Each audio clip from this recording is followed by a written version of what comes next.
In today's video, I'm going to teach you how to make sure your chart is linked to the correct broker symbol and that your broker account is properly authorized for trading. If you're trying to place a trade from the chart and something doesn't seem right, the first thing to do is look at the broker badge next to the buy and sell buttons on the chart.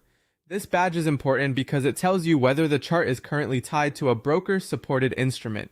If that badge doesn't match what you expect, or if it looks like the chart is using a general market symbol instead of the broker's version, your order may not go through correctly.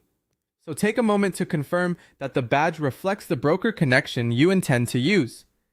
Next, click into the symbol search bar and explicitly choose the version of the instrument offered by your connected broker. This is a very common point of confusion because many symbols can look almost identical at first glance. For example, instead of selecting a generic market listing, you want to choose the exact symbol that comes from your broker's feed. That broker-specific version is the one your account can actually trade.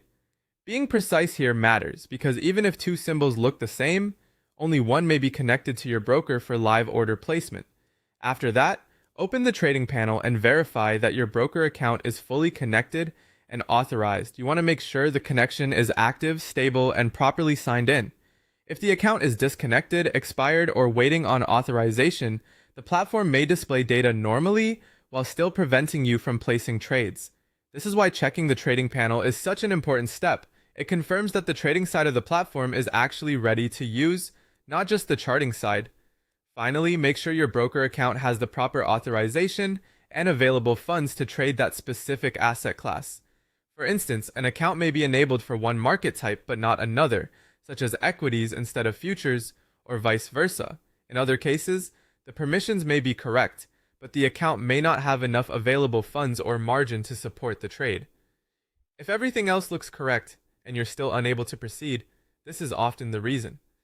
By checking the broker badge, selecting the exact broker-provided symbol, confirming the broker connection in the trading panel, and verifying permissions and funding for the asset class,